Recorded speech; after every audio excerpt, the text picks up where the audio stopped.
Hello दोस्तों, आज की इस वीडियो में मैं आपको कार्य, ऊर्जा और शक्ति पर आधारित न्यूमेरिकल्स का पार्ट 2 कराने वाला हूं।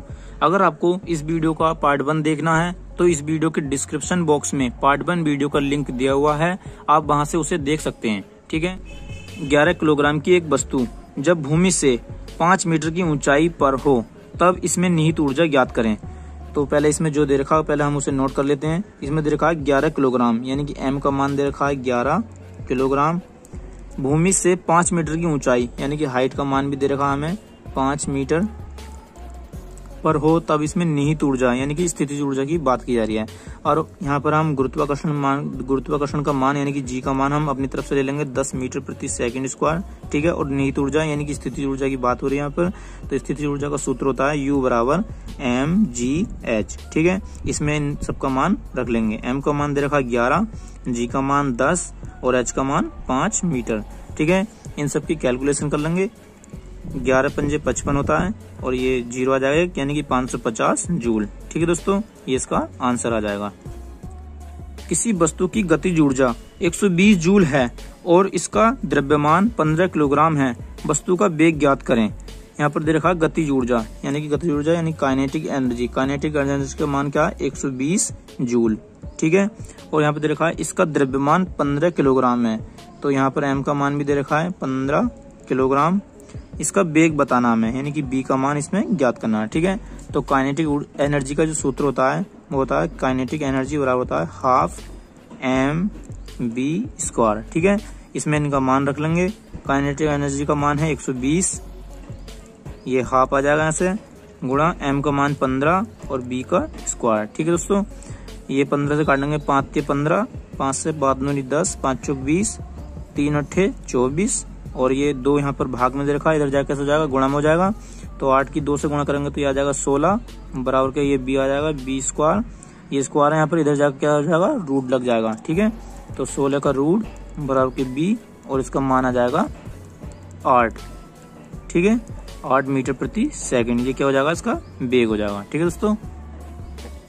नेक्स्ट है 5 मीटर प्रति सेकंड की गति से गतिशील 22 किलोग्राम वजन वाले वस्तु की गतिज ऊर्जा कितनी होगी।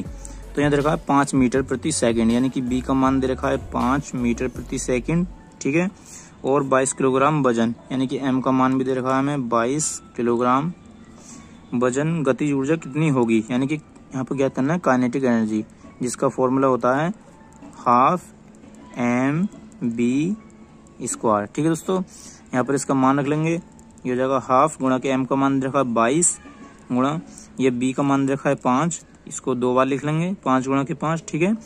और ये हल कर लेंगे, 2 से काटेंगे इसे 11 बार जाएगा और इसकी गुणा करेंगे 5 पंजे 25 यानी कि 275 जूल। ठीक है दोस्तों, इसका आंसर आ जाएगा। नेक्स्ट क्वेश्चन है यदि कोई व्यक्ति 12 न्यूटन के एक स्थिर बल से 4 मीटर चलता है तो उसके द्वारा किया गया कार्य है। ठीक है। तो यहाँ पर क्या बताना है हमें कार्य बताना है यानी कि W का मान हमें ज्ञात करना है। ठीक है दोस्तों। और यहाँ दे रखा है 12 न्यूटन यानी कि F का मान दे रखा है हमें 12 न्यूटन और ये 4 मीटर चलता है यानी कि S का मान भी हमें दे रखा है कि 4 मीटर ये चलता है। तो W का मान क्या होता है W बराबर होता है FS। ठीक है दोस्तों, ये आपको पता होगा। तो इसमें मान रख लेंगे। F का मान है 12, S का मान है 4 और इसकी गुणा करेंगे क्या आ जाएगा 48 जूल। ठीक है। ये इसका आंसर आ जाएगा 12 चौक 48 जूल हो जाएगा इसका आंसर। नेक्स्ट है 50 किलोग्राम भार का एक लड़का 45 चरणों की सीढ़ियां 9 सेकंड में चढ़ जाता है। यदि प्रत्येक चरण की ऊंचाई 15 सेंटीमीटर है तो इसकी शक्ति का पता लगाएं यदि जी का मान 10 मीटर प्रति सेकंड स्क्वायर हो तब। ठीक है दोस्तों। तो यहाँ पर दे रखा है 50 किलोग्राम यानी कि m का मान दे रखा है हमें 50 किलोग्राम और ये दे रखा है 45 चरणों की सीढ़ियां 9 सेकंड में चढ़ जाता है यानी कि t का मान भी हमें दे रखा है 9 सेकंड। ठीक है। और इसका हाइट यानी कि एक चरण की ऊंचाई 15 सेंटीमीटर है। तो देखो एक चरण की ऊंचाई 15 सेंटीमीटर है, अगर हम 45 चरणों की बात करेंगे तो 15 की हम क्या कर देंगे 45 से गुणा। ठीक है। तो ये पूरी 45 चरणों की ऊंचाई आ जाएगी निकल कर। ठीक है। अब ये आएगी सेंटीमीटर में, तो इसे क्या कर देंगे 100 से भाग कर देंगे मीटर में लाने के लिए। ठीक है दोस्तों, इतना हम यहाँ पर लिख देंगे। फिर यहाँ पर जी का मान भी लिख लेंगे। जी का मान दे रखा हमें 10 मीटर प्रति सेकंड स्क्वायर। ठीक है। और यहाँ पर क्या निकालना है, हमें शक्ति ज्ञात करनी है। शक्ति का सूत्र होता है P बराबर होता है mgh/t। ठीक है दोस्तों, ये वाला हम सूत्र इसमें इस्तेमाल करेंगे। तो चलते हैं, इसमें मान पुट कर देते हैं हम। यहाँ पर m का मान आएगा 50, g का मान 10 और h का मान 15 गुणा के 45/100। ठीक है, और t का मान भी हमें दे रखा है 9 गुणा के 100। ठीक है, इसे हम सोल्व कर लेते हैं। तो ये 50 से 2 बार जाएगा, 9 पंजे 45 और ये 2 से जाएगा 10 5 बार। ठीक है, यहाँ पर आएगा 5 पंजे 25 और ये 15, 25 और 15 के हम गुणा कर लेंगे यहाँ पर। तो ये 25 पंजे 125 होता है, हासिल 12 लग जाएगा, 25 से 25 और 12 तो ये हो जाएगा 37। ठीक है, 375 वाट, 375 वाट इसका आंसर आ जाएगा निकल के। ठीक है दोस्तों, 12 किलोग्राम द्रव्यमान की एक वस्तु भूमि से एक निश्चित ऊंचाई पर है। यदि वस्तु की स्थितिज ऊर्जा 480 जूल है तो वस्तु की भूमि से ऊंचाई ज्ञात कीजिए। यहाँ पर वस्तु की ऊंचाई ज्ञात करने की वो कितनी ऊपर है। ठीक है दोस्तों, यहाँ दे रखा है m का मान 12 किलोग्राम और ये एक निश्चित ऊंचाई पर है। यदि वस्तु की स्थितिज ऊर्जा दे रखी है, यहाँ पर u का मान दे रखा है हमें 480 जूल। ठीक है, और यहाँ बताना हमें हाइट बतानी है कितनी होगी, और g का मान भी हमें दे रखा है 10 मीटर प्रति सेकंड। ठीक है दोस्तों, स्क्वायर। तो इसमें लगा देंगे u बराबर क्या होता है mgh। ठीक है, और u का मान हम यहाँ लिख लेंगे 480, m का मान 12, g का मान 10 और h का मान हमें ज्ञात करना है। तो यहाँ पर 0 से ये 0 कट जाएगा और 12 से कट जाएगा 4 बार। तो हाइट का मान जो निकल कर आ जाएगा 4 मीटर। ठीक है दोस्तों, ये इसका आंसर हो जाएगा। यदि 10 किलोग्राम भार की साइकिल 20 मीटर प्रति सेकंड की गति से चलती है तो साइकिल की गतिज ऊर्जा होगी। तो यहाँ पर लिख लेते हैं m का मान 10 किलोग्राम। ठीक है दोस्तों, यहाँ दे रखा है 20 मीटर प्रति सेकंड की गति से चलती है, यानी कि b यानी कि वेग का मान दे रखा है 20 मीटर प्रति सेकंड। तो साइकिल की गतिज ऊर्जा ज्ञात करनी है, यानी काइनेटिक एनर्जी। काइनेटिक एनर्जी का जो फॉर्मूला होता है वो ½ mv²। ठीक है, इसमें मान रख लेंगे हम, ये लिख लेंगे ½ m का मान 10 और b का मान 20 गुणा के 20। ये 2 बार दे रखा है इसलिए हम 2 बार लिख देंगे।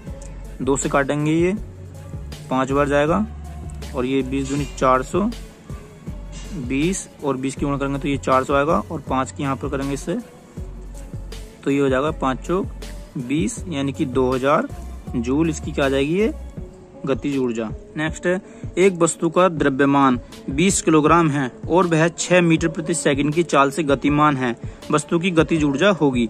तो ये क्वेश्चन भी पिछले बार की तरह है।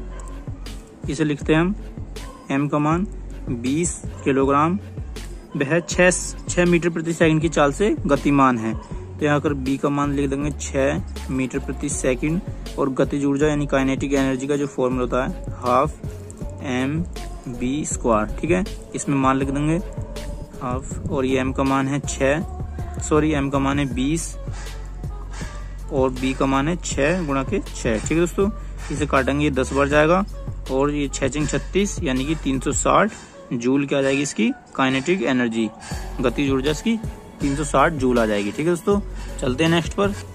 नेक्स्ट है, 20 किलोग्राम भार की एक वस्तु को 2 मीटर ऊंचाई तक उठाया जाता है, उस वस्तु का गुरुत्वाकर्षण बल द्वारा किया गया कार्य कितना होगा यदि g बराबर 10 मीटर प्रति सेकंड स्क्वायर हो तब। तो यहाँ पर गुरुत्वाकर्षण बल द्वारा जो किया गया कार्य है तो वो ज्ञात करना है। तो यहाँ पर देखा है m का मान 20 किलोग्राम। ठीक है, हाइट दे रखी है 2 मीटर और यहाँ पर गुरुत्वाकर्षण द्वारा किया गया कार्य है और g का मान भी हमें दे रखा है 10 मीटर प्रति सेकंड स्क्वायर। तो दोस्तों जब भी यहाँ पर h का मान दिया हो और कार्य ज्ञात करने को बोल रहा हो तो वहाँ पर कार्य नहीं बल्कि स्थिति ऊर्जा ज्ञात करने की बात हो रही होती है। ठीक है दोस्तों, ये आपको याद रखना है। तो यहाँ पर हमें क्या निकालनी है स्थिति ऊर्जा, यानी कि u बराबर mgh यहाँ पर ज्ञात करनी है स्थिति ऊर्जा, यानी कि स्थिति ऊर्जा को कितनी ऊर्जा की आवश्यकता होगी, उसमें किया गया कार्य क्या होगा, यह हमें ज्ञात करना है। ठीक है, तो m का मान क्या है यहाँ पर 20, g का मान 10 और h का मान 2। ठीक है, तो यहाँ पर 2 दूनी 4 यानी कि 400 जूल। तो वो किया गया कार्य जो है वो 400 जूल स्थिति ऊर्जा के बराबर होगा, ये आपको याद रखना है। ठीक है, एक मजदूर 10 किलोग्राम का सामान भूमि से उठाकर 1.2 मीटर ऊपर अपने सिर पर रखता है, उसके द्वारा सामान पर किए गए काम की गणना कीजिए। ठीक है दोस्तों, तो यहाँ पर सामान पर किए गए काम की गणना करनी है। यहाँ पर m का मान दे रखा है 10 किलोग्राम और ये यहाँ पर दे रखी है हाइट। h का मान दे रखा है हमें 1.2 मीटर और हमें क्या ज्ञात करना है, काम की गणना करनी है ज्ञात हमें। ठीक है, तो w का मान हमें ज्ञात करना है।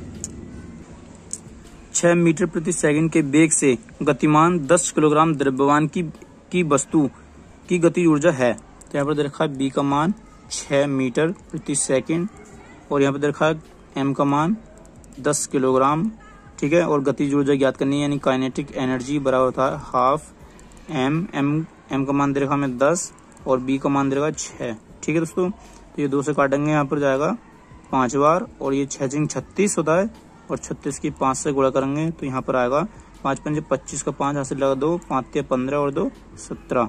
ठीक है, 175 जूल ये आ जाएगी इसकी गतिज ऊर्जा। ठीक है दोस्तों, 80 किलोग्राम की वस्तु को 40 मीटर की ऊंचाई तक लगभग 50 सेकंड में ऊपर उठाने हेतु आवश्यक औसत शक्ति होगी। तो यहाँ पर शक्ति ज्ञात करनी है हमें। m का मान दे रखा है यहाँ पर 80 किलोग्राम। ठीक है, और ये दे रखी है हाइट 40 मीटर और टाइम भी दे रखा है 50 सेकंड। ये 50 सेकंड लिख लेंगे हम और यहाँ दे रखा है औसत शक्ति ज्ञात करनी है हमें। p का मान हमें ज्ञात करना है और g का मान तो हम अपनी तरफ से लिख लेंगे 10 मीटर प्रति सेकंड स्क्वायर। ठीक है दोस्तों, तो p बराबर होता है mgh/t।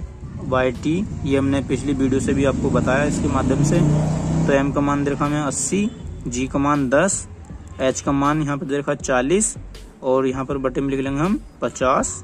ठीक है दोस्तों, और ये 1 0 से 1 0 कट जाएगा, 5 से ये 2 बार कटेगा, 4 दूनी 8 और 8 2 64 होता है। यहाँ आ जाएगा 640 जूल, 640 वाट। ठीक है दोस्तों, 640 वाट इसके क्या आ जाएगा, आंसर आ जाएगा।